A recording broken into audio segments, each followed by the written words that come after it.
So రీసెంట్గా థ్రిల్లర్స్కి మంచి yes sir. ఆడియన్స్లో కానీ మంచి ఇది ఉంది. సో ఇది థ్రిల్లరే కదా? అవును సార్, అవును sir. It's medical thriller sir. Medical thriller.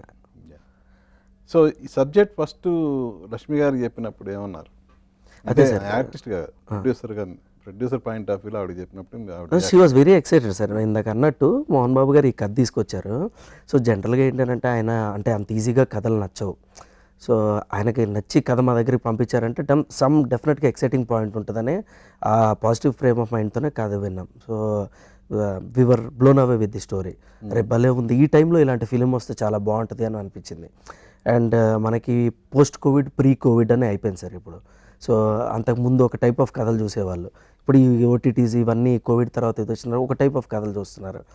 So ఈ టైంలో ఇది కరెక్ట్ కదా అని చెప్పేసి మాకు అనిపించింది సార్. అండ్ కరెంట్ అఫైర్స్ మీద కొంతవరకు కరెంట్ అఫైర్స్ కూడా మేము దీంట్లో పెట్టడం జరిగింది సార్. ఓకే. ఇందాక నేను లక్ష్మి గారిని ఒక క్వశ్చన్ అడిగితే పాస్ అవే టు మహేష్ అన్నారు.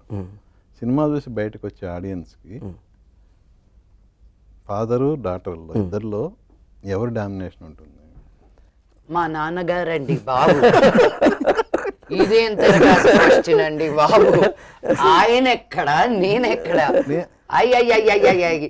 ఆర్టిస్ట్ గా నేను అనట్లేదండి, క్యారెక్టర్స్ పరంగా. ప్రొడ్యూసర్ గా మేడం డామినేషన్ అండి, యాక్టింగ్ పరంగా ఆయన డామినేషన్.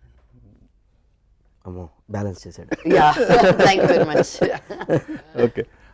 ఫస్ట్ టైమా ఇన్స్పెక్టర్ క్యారెక్టర్ చేయటం? అవునండి, తెలుగులో. తమిళ్లో చేశాను ఒకటి. ఓకే. బట్ తెలుగులో ఇదే ఫస్ట్ టైం.